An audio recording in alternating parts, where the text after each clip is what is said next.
Merhabalar, bu video ile birlikte zombi ekonominin en temel bazı yaklaşımlarını kabaca açıklamaya başlayacağım.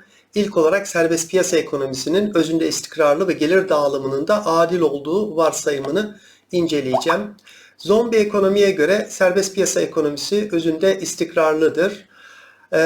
Denge, uyum ve istikrar kural, dengesizlik, uyumsuzluk ve istikrarsızlık ise anormallik ve istisnadır. Piyasanın görünmez eli tüm sorunları hızla çözer. Doğal bir süreç olan ekonomik büyümeyi açıklamak yerine bu görüşe göre onu durduran faktörlerin açıklanması ve giderilmesi daha doğru olur. Sorunlar ya dışsal şoklar ya da devletin ekonomiye gereksiz müdahaleleri nedeniyle oluşur. Dışsal şoklardan kastedilen şey ekonominin dengelerini ani olarak değiştirebilecek olan savaşlar, salgın hastalıklar, doğal afetler ve petrol fiyatlarındaki dalgalanmalar gibi şeylerdir. Bu faktörlerin yokluğunda piyasa mekanizması ekonomik büyümeyi sağlayacak ve toplum refahını en yüksek düzeye çıkaracaktır. Dışsal şoklarla mücadele etmenin en iyi yolu ise sorunun çözümünü yine piyasanın kendi işleyişine bırakmaktır. Yani devlet elini eteğini ekonomiden çekmelidir ve dışsal şokların etkilerini gidermek için çeşitli önlemler alarak ekonomik istikrarı korumaya çalışmamalıdır. Piyasa esnek olduğu için şoklar kendiliğinden ve hızla ortadan kalkacaktır. Şokların etkisiyle bir metronom gibi sallanmaya başlayan piyasa ekonomisi zamanla bir denge noktasında duracaktır. Bu nedenle şoklarla baş etmenin en etkin yolu aslında hiçbir şey yapmamak, şokların kendiliğinden yok olmasını beklemektir. Piyasa şokların doğurduğu sorunları kısa sürede çözecektir. Devlet müdahaleleri ise sadece sorunun çözümünü geciktirebilir. Sorun devlet müdahalelerinin kendisi ise o zaman tabii bu müdahalelerin de ortadan kaldırılması gerekir. Devlet müdahaleleri ekonomide verimsizlikler doğurur. Bu verimsizliklerin giderilmesi ekonominin tabii ki önünü açacaktır. Zombi ekonominin bir başka önemli iddiası ise üretime katkı yapan üretim faktörlerinin yani emek ve sermayenin yaptıkları katkı oranında bir gelir elde ettikleridir. Yani işçiler üretimi yaptıklarıyla doğru orantılı olarak bir ücret ve yine sermayede üretime yaptığı katkı kadar bir gelir elde edecektir, bir kar elde edecektir. Serbest piyasa ekonomisi adil bir gelir dağılımı sağlar. Bu nedenle işçiler serbest piyasanın belirlediği ve hak ettiklerinden daha fazla bir ücret arayışına girmemelidirler. Son olarak da zombi ekonomi, serbest dış ticaret ve finans koşullarında az gelişmiş ve gelişmiş ülkeler arasındaki eşitsizliklerin çok kısa bir süre içinde giderilebileceğini iddia eder. Bu iddiaları ileriki videolarda elbette ki detaylandıracağım. Ancak tarihsel deneyimler bize piyasa ekonomisinin sıkça istikrarsızlıklar doğurduğunu ve dışsal şokların etkilerinin çok uzun sürebildiğini göstermektedir. Piyasalarda denge, istikrar, uyum ve barış aslında bir istisna. Dengesizlik, istikrarsızlık, uyumsuzluk ve çatışma ise kural gibi görülmektedir. Kapitalizm zaman ve mekan açısından eşitsiz gelişir. Bunlar bir çeşit anormallik olarak değil, kapitalizmin kendi içsel dinamiklerinden kaynaklanan sorunlar olarak görülmelidir. Zaman açısından eşitsiz gelişme sürekli olarak tekrarlanan bir ekonomik genişleme ve daralma döngüsü sürecini bize ifade eder.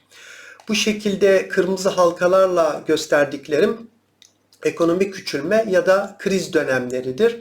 Hem Türkiye'de hem Amerika Birleşik Devletleri'nde ekonomik büyüme istikrarlı bir trend göstermekten çok uzak gibi görünmektedir. Kapitalizm sık sık krizlere girer ve çıkar. Krizlerin arkasından yaşanan büyüme dönemlerinde oluşan iyimserlik krizlerin artık geride kaldığı yolunda bir inanç oluştursa da yeni krizlerle birlikte bu kötümserlik hep geri döner. Mekan açısından eşitsiz gelişme kapitalizmin sürekli olarak zenginlik ve yoksulluk üretmesine atıfta bulunur. Hem ülke içinde hem de uluslararası düzeyde kapitalizm ekonomik eşitsizlikler üretir. Özellikle 1980'lerden beri uygulanan neoliberal politikaların en belirgin etkisi bu politikaları uygulayan tüm ülkelerde gelir dağılımının son derece hızlı bir şekilde bozulması olmuştur. Bu durum yine Amerika Birleşik Devletleri'nde çok net bir biçimde görülmektedir. Şekilde mavi çizgiyle gösterdiğim en zengin %1'in toplam içindeki payı 1980 öncesinde hızla azalırken 1980 sonrasında ise hızla artmıştır. Kırmızı çizgiyle gösterdiğim en yoksul %50'nin toplam içindeki payı 1980 öncesinde hızla artarken 1980 sonrasında ise hızla azalmıştır. Yani Amerika Birleşik Devletleri'nde gelir dağılımı neoliberal politikaların uygulanmasıyla birlikte hızla kötüleşmiştir. Bu süreçteki en ilginç konulardan bir tanesi Amerika Birleşik Devletleri'ndeki yoksulların servet dağılımındaki bozukluğu, yani kendi göreli yoksulluklarını pek de iyi algılayamıyor olmaları. Bu konuda bu şeklin altında linkini verdiğim videoyu izlemenizi şiddetle tavsiye ederim. Amerika'da yapılan bir araştırmada katılımcılara ideal olan servet dağılımıyla var olduklarını düşündükleri dağılım hakkındaki görüşleri sorulmuş. Bu ilk şekil katılımcıların ideal olan servet dağılımı hakkındaki görüşlerini yansıtıyor. Şekildeki sütunlar en yoksul %1'den en zengin %1'e kadar servet gruplarını gösteriyor. Sütunlardaki çizgiler ise grupların varlıklarını temsil ediyor. Sütunlar ne kadar büyükse, yani sütunlarda yer alan çizgi sayısı ne kadar çoksa gelirin de o kadar yüksek olduğu anlamına geliyor. Örneğin en yoksul birin varlığına baktığımızda toplamda 5 çizgi ve en zengin %1'e baktığımızda ise 54 çizgi görüyoruz. Buradan katılımcıların en zengin %1'in en yüksek, en yoksul %1'den 10 kattan biraz daha fazla varlığa sahip olmasını makul olarak değerlendirdiklerini anlıyoruz. Yani katılımcılar herkesin eşit varlığa sahip olmasının ideal olacağına inanmıyorlar.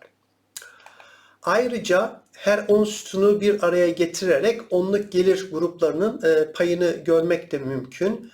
Bu arada en yoksul %10 ile en zengin %1'in servetlerinin karşılaştırılması benim açımdan oldukça anlamlı. Bu karşılaştırmadan katılımcıların en yoksul %10'un varlığının en zengin %1'den daha yüksek olması gerektiğini düşündükleri ortaya çıkıyor.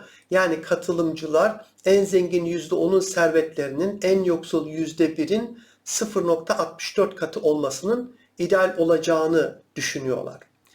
Var olan durum hakkındaki görüşleri sorulduğunda katılımcıların gerçek durumun idealden uzak olduğunu bir dereceye kadar farkında oldukları burada görülebiliyor. Buna göre katılımcılar en zengin %1'in servetlerinin en yoksul %10'dan 7 kat daha fazla olduğunu düşünüyor.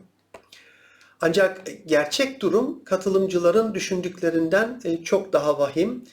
En zengin %1'in servetleri o kadar büyük ki grafiğe tek bir sütun olarak sığdırılamıyor ve ek kolonlar olarak bu şekilde gösterilmiş.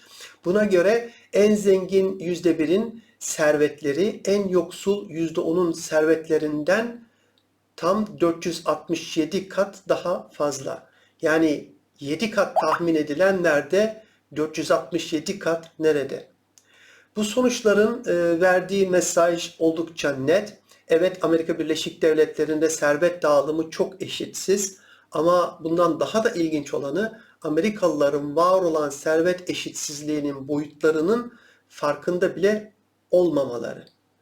Bunun nedenleri üzerinde elbette düşünmekte büyük yarar var. Son olarak belirtmekte yarar var ki ülke içindeki eşitsizlik kapitalizm önceki sınıflı toplumlarda da var olsa da günümüz dünyasının en önemli özelliklerinden biri olan küresel eşitsizlik daha çok kapitalizme özgü bir gelişme gibi görülüyor. 18. yüzyılın ortalarına, yani 1750'li yıllara kadar dünyanın birçok yerinde kişi başına düşen gelir birbirine çok yakınken bugün gördüğümüz türden gelişmiş ve az gelişmiş ülke ayrımı da yoktu. Bu dönem tarımsal üretim ağırlıklı ve kişi başına gelirin çok yavaş arttığı bir dönemdi. Feodalizmden kapitalizme geçişle birlikte özellikle de tarım ve sanayi devrimlerinden sonra bazı ülkeler hızla gelişip bugünkü gelişmiş ülkeler grubunu oluştururken diğer ülkeler geride kalarak günümüzdeki düşük ve orta gelirli ülkeler grubunu oluşturdular. Bu gözlemler zombi ekonominin en temel önermelerinden biri olarak kapitalizmin ve serbest piyasa ekonomisinin küresel gelir dağılımını eşitleyeceği tezinin aslında ne kadar asılsız olduğunu göstermek için yeterlidir diyebiliriz. Eşitsiz gelişmenin her iki biçimini açıklamak için heterodoks ekonomistler çok sayıda teorik çalışmalar yapmıştır ve tartışmalar gelişmiştir ki bunlar ileriki videoların konusu olacaktır. Bu videoyu burada bitirirken belirtmeliyim ki şu anda içinizde bu konuların detaylandırılmamasından kaynaklanan bir çeşit tatminsizlik duygusu varsa bu son derece normal. Bu konuların detaylarına ileriki videolarda elbette gireceğim. Şu anda elimizdeki yapboz bulmacasının sadece sınırlarını çizmeye çalışıyorum.